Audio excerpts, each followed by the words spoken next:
vamos a ver un tema que es abordaje de lipotimias. Quizás es un tema que vemos mucho los cardiólogos pediatras, porque a veces como que al pediatra hay como dos grupos, uno que es muy intenso y quiere no referirlo al cardiólogo, y hay otro grupo de pediatras que apenas va entrando el paciente y lo manda al cardiólogo porque no tiene mucho interés en manejar síncopes.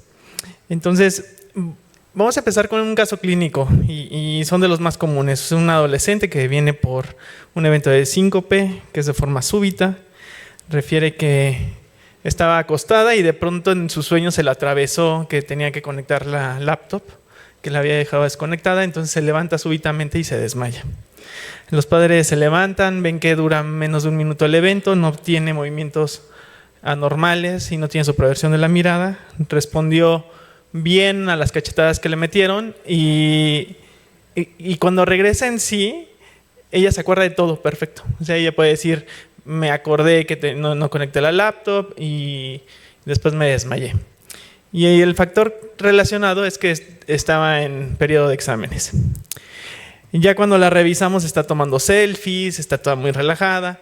Y lo que sugiero siempre es que la evaluación de estos pacientes sea primero en la forma o sentada o acostada y después hagamos una segunda valoración cuando estén de pie. Y eso es muy importante porque puede descartarles taquicardias ortostáticas o hipotensión ortostática.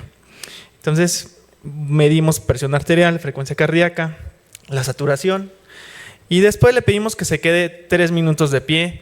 A veces es incómodo para ellos, pero es muy importante porque vamos a ver como los diagnósticos diferenciales. Y aquí vemos que no hay una gran diferencia entre la presión arterial y la frecuencia cardíaca.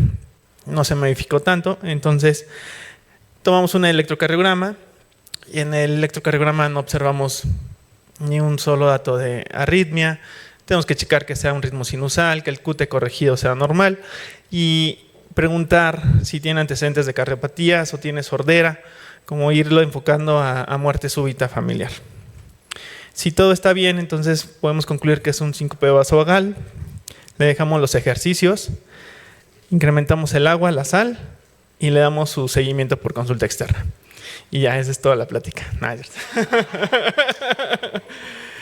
No, bueno, ahora vamos a ver cómo llegamos a esa conclusión, ¿no? Porque normalmente es así como manejamos la mayoría de los síncopes, pero hay que explicarle a los papás qué es lo que pasa.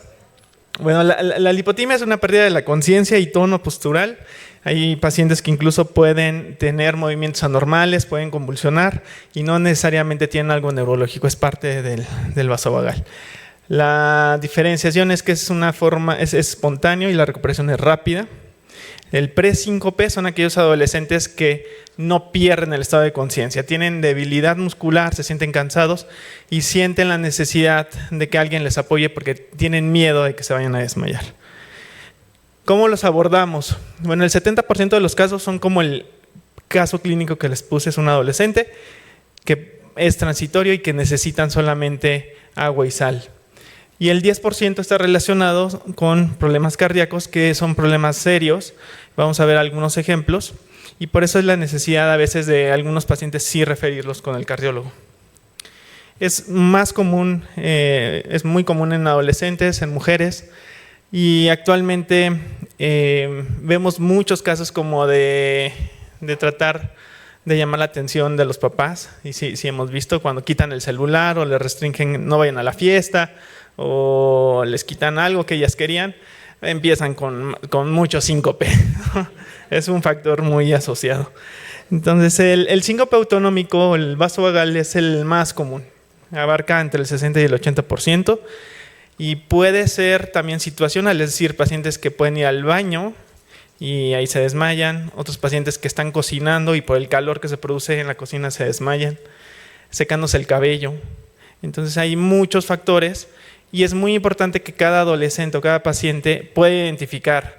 Yo me seco el cabello y me desmayo, entonces le decimos, no, ya no te lo seques, ¿no? O cómprate una secadora ahí muy moderna que no te caliente tanto la cabeza. Y bueno, el síncope ortostático es pacientes que tienen hipotensión ortostática y por eso es importante tomar la presión arterial acostados y de pie y ver qué diferencia tienen en la presión sistólica y en la diastólica. El POTS es una taquicardia postural, son pacientes que elevan más o menos 30 latidos más cuando se levantan. Y ahora es muy de moda entre las estrellas de cine y todos estos youtubers que dicen que tienen POTS. Entonces, no va a ser raro que les pueda llegar a su consulta. El espasmo del sollozo son bebés, se diferencian aquellos que se ponen pálidos en el berrinche y hay otros bebés que estás en el supermercado, ves que se hace el berrinche, se queda en el piso y se queda morado y negro y de pronto como que se resetea y ya regresa en sí. Igual, no es ningún problema cardíaco, solamente es un problema ahí de conducta. Y anomalías cardíacas entre el 8 y el 10% y estas son graves. Hablando de las miocardiopatías hipertróficas, es un tema muy delicado. Y son pacientes que pueden estar haciendo ejercicio y se desmayan. Y ese es un dato de alarma. Y ese sí es como una indicación absoluta en la cual ustedes tienen que referirlo con el cardiólogo. Y pueden tener malformaciones en el origen de las coronarias, que también hay que hacer estudios de imagen. Miocarditis, que vimos en algunos casos con COVID. Y enfermedad de Kawasaki. Hay algunas arritmias que se asocian como el síndrome de Brugada, QT largos, QT cortos.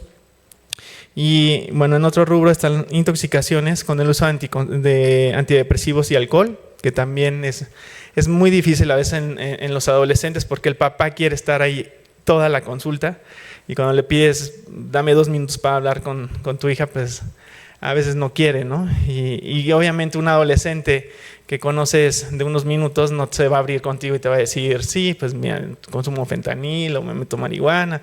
Es muy difícil. Entonces, es hablar con la mayor sinceridad con ellos, es explicarles por qué es importante que te digan si existe este tipo de consumos de drogas o consumo de medicamentos, porque a veces hasta hacen dietas raras o hacen actividades físicas raras, ¿no? Con el internet vuelan ahí su imaginación y bueno, a veces hasta nos agarran desapercibidos porque no sabemos ni de qué nos están hablando, ¿no?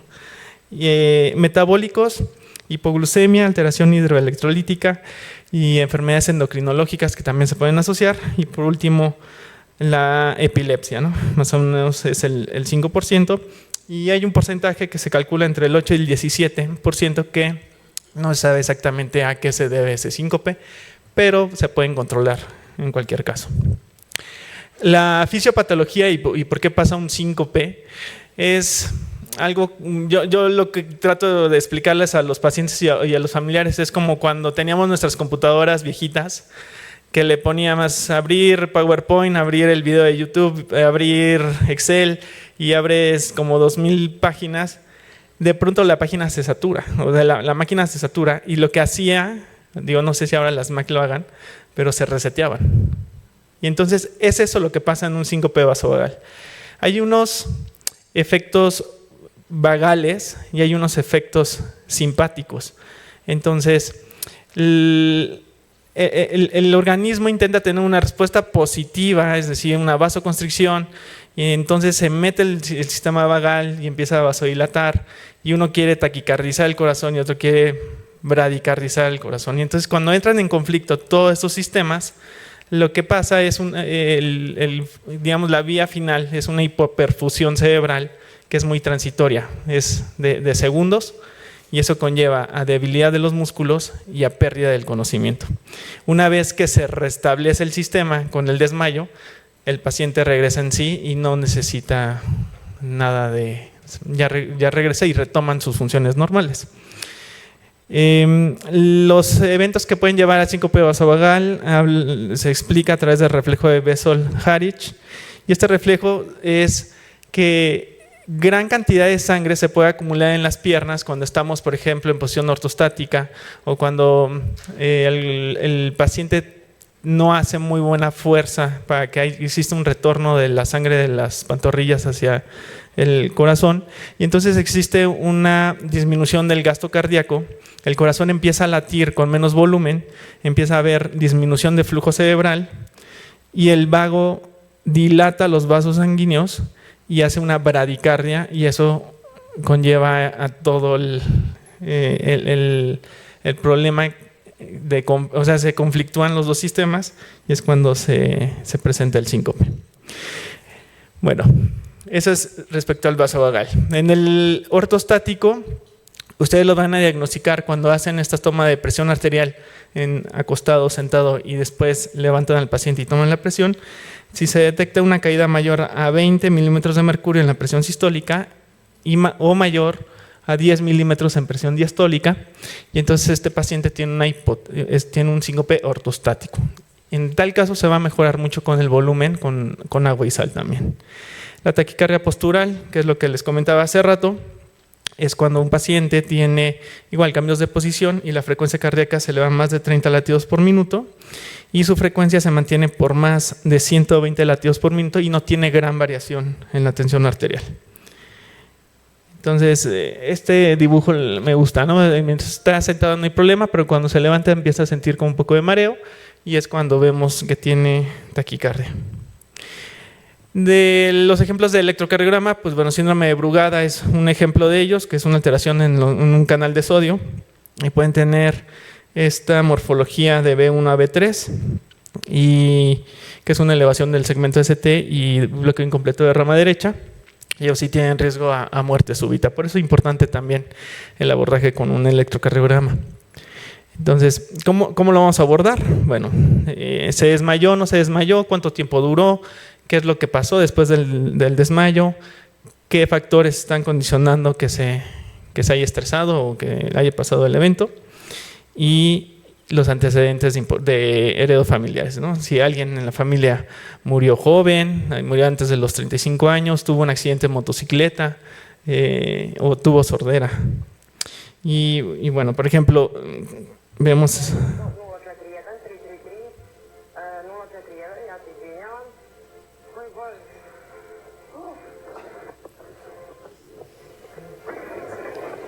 Bueno, les traje el ejemplo no para que vean cómo se desmaya, sino lo que puede pasar después del desmayo. Y eso es por eso llegan a urgencias los pacientes, porque se cayeron de las escaleras o se les cayó alguien encima. Por eso es importante evitar que se desmayen. Y cuando les damos los ejercicios a los pacientes, les decimos ya en la última fase, cuando sientas que te vas a desmayar, mejor ponte en el piso o acuéstate y ahí que pase el desmayo. Porque si no, sí se pueden lastimar feo. En esta tabla les traigo una comparación entre tres patologías. Uno es la epilepsia, el otro es síncope y el otro es el pseudosíncope, que es como adolescente manipulador, ¿no?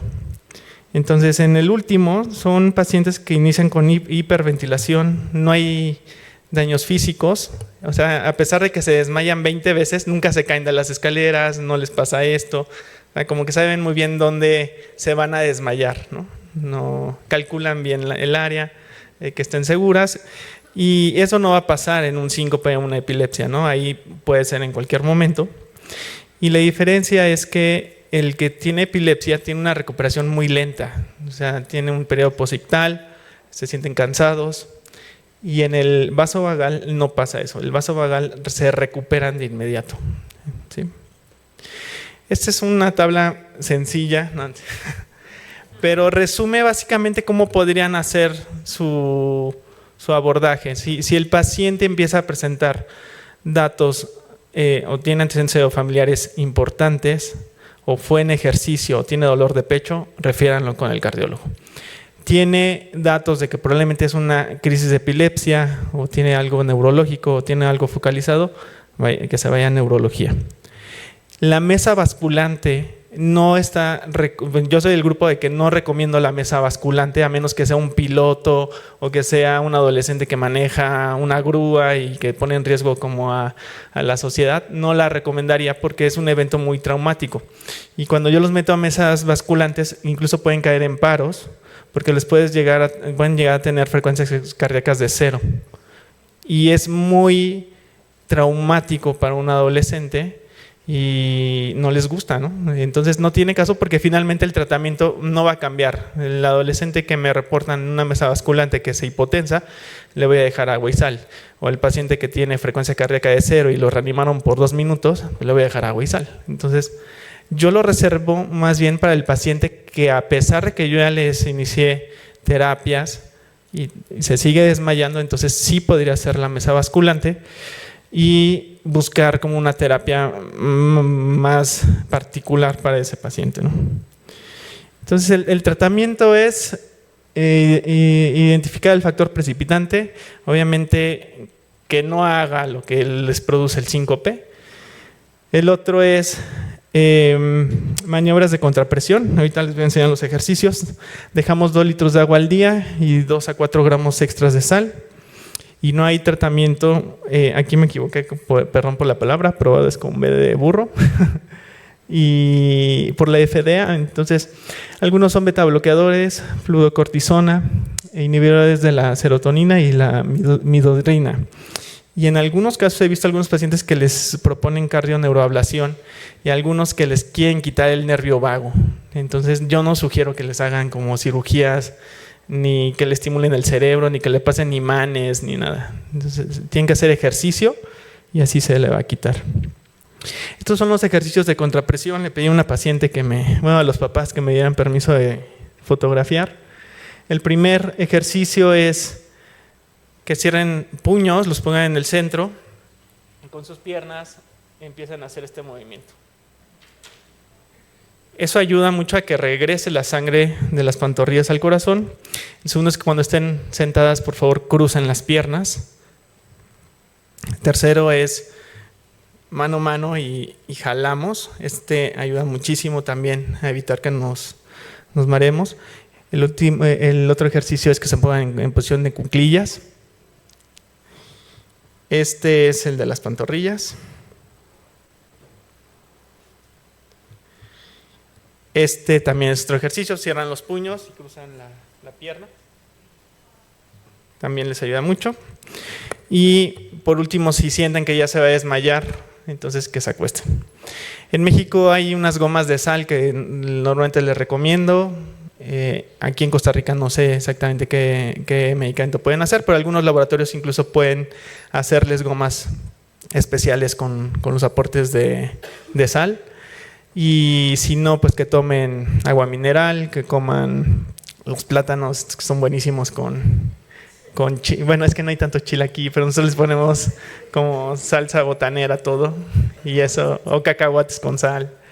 Entonces se pueden divertir ahí los adolescentes y ya después se lo refieren al endocrinólogo por obesidad. Se cierra ahí. Y pues bueno, no sé si tengan alguna duda.